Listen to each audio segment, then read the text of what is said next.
Makakapagpiyansa na si dating Senator Bong Revilla. Yan ay matapos payagan ng Sandigan Bayan 3rd Division ang petition for bail ni Revilla. Sa kanyang kaso yan ng malversation, kaugnay pa rin sa umano'y ghost flood control projects. At live nga mula sa Sandigan Bayan, nakatutok si Juan Antonio. Juan, nagpakita na ba si dating Senator Bong Revilla dyan?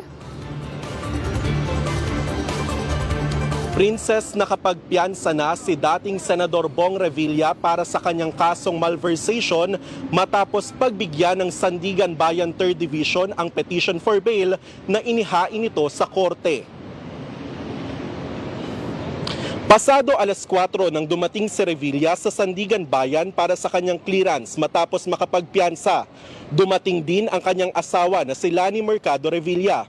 Sa resolusyong inilabas ng Sandigan Bayan, nagkasundo ang mga mahistrado na pagbigyan ang hiling ni Revilla na makalaya matapos bigong mapatunayan ng prosekusyon ang ebidensya. Hindi naman pinagbigyan ng korte ang petition for bail na inihain ng mga kapwa nito akusado.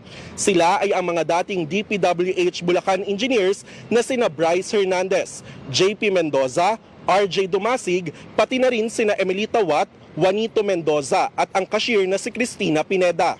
Ilang minuto matapos lumabas ang desisyon, nag-post pa ang senador sa kanyang Facebook post na salamat at thank you Lord. Anim na buwang nakulong si Revilla sa New Quezon City Jail Male Dormitory sa Payatas matapos voluntaryong sumuko sa PNP. 1 milyong piso ang itinakda ng korte para sa kanyang piyansa. Samantala, nasa kamay naman ng Sandigan Bayan ang pagpapasya sa mga usapin ayon yan kay Undersecretary Claire Castro. Princess, matapos iproseso ang kanyang clearance dito sa Sandigan Bayan, agad namang binalik ng BJMP sa New Quezon City Jail Male Dormitory sa Revilla para sumailalim sa medical clearance.